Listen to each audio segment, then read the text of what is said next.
I keep hearing the debate about how do you find more stock? How are we going to release more stock? And again, they're still talking about empty nesters. Hi, I'm Milton Rendell and welcome to Real News Friday. Now, did you see the start of the footy this week? And we're all excited.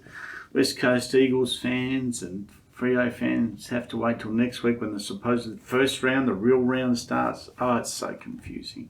A bit like our real estate market, confusing. Look, just basically get back to the market at the moment. Still very similar to before. 2,753 properties on the market. It's down roughly about 43% on what it was 12 months ago.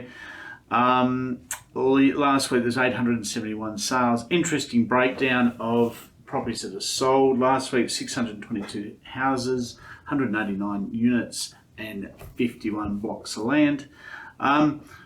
I look at the stock levels and I was trying to break it down to where most of the inquiry tends to be around. It's either houses or units. So to give you an idea of how many houses are on the market currently, according to the Real Estate Institute of WA, 1,796 houses.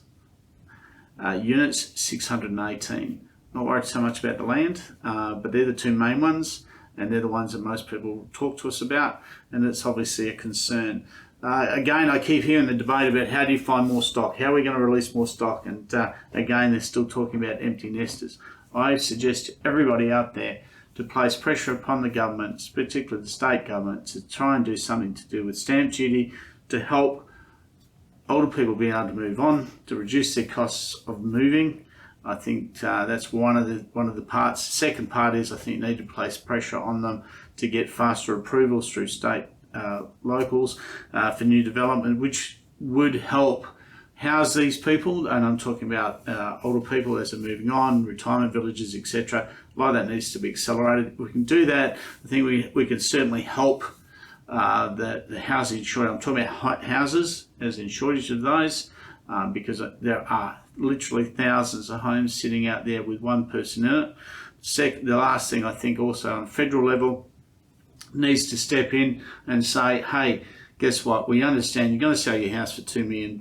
Yeah, obviously that's going to affect something, which is obviously puts cash in the bank. There needs to be some sort of grace period of some sort to deal with that, because most of these people aren't moving because they're scared of losing their pension. They're also scared of losing their health benefits. That's why they don't move. So we need to soften these things. We tend to want to adapt to everything else, but I think there's a big answer within that part of the marketplace by being able to move people so that they can it's not so much downgrade, it's not the right word, but there's a lot of empty nesters out there. We need to open that market up to get things to go in a new direction. All the best. Chat to you next week.